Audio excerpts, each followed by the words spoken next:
كيقول لك واحد المثال: لسانك حصانك. في هذا الفيديو غادي نطرقوا للهضره وكيفاش الكلام ديالك يقدر يزيد من الكاريزما ديالك والهبه ديالك، وكيفاش يخلي الناس يحترموك رغما عنهم، او العكس كيفاش يقدر يهبط منك ويهبط من الكاريزما ديالك.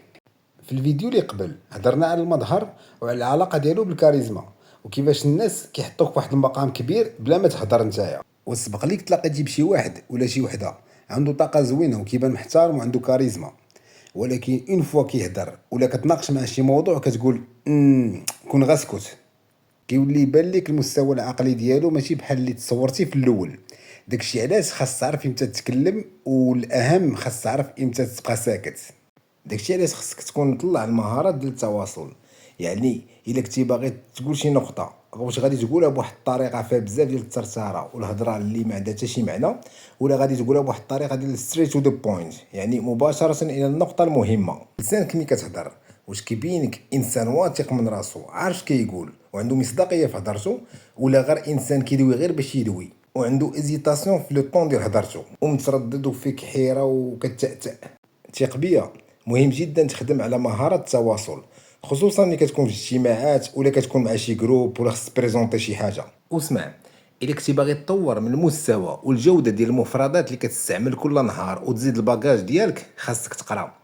الا ما كانش عندك مع القرايه خاصك تعرف فاش كتفرج. الا كنتي كتقرا كل نهار غتولي عندك الفصاحه، غتجمع مفردات جداد، وملي غادي تهضر قدام الناس غادي يقولوا هذا انسان واعي. مهارة التواصل مهمة جدا جدا جدا، وغادي تطورها بالقراءة والاطلاع والفيديوهات اللي كيعطوك افادة. فيديو اللي فيه دوكيومونتير اللي غادي تستافد منه، حيت في الاخر هذاك الشيء اللي كتعطي لدماغك هو اللي كيخرج من لسانك. غادي تولي بحر ديال المعلومات، وغادي تميزك على الناس اللي حداك.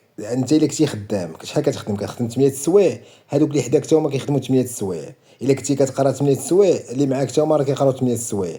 الا كان عندك هاد البلوس كتولي متميز على الناس، على غالبيه الناس اللي دايرين بك. ومن مهارات التواصل قال لك كاين الصمت. بخطرات خاص غتسكت، ما كتقول والو، غتسمع. حيت خاصك تسمع اكثر من اللي كتهضر. كيقول لك عندنا جوج ودنين وفم واحد باش نصنتو جوج المرات اكثر من اللي كنهضروا. ومنين تبغي تهضر قول شي حاجه مفيده. كاينه واحد لا تكنيك الا بغيتي تحسن من هضرتك ولا بغيتي تعرف النيفو ديالك، هي سجل الصوت ديالك.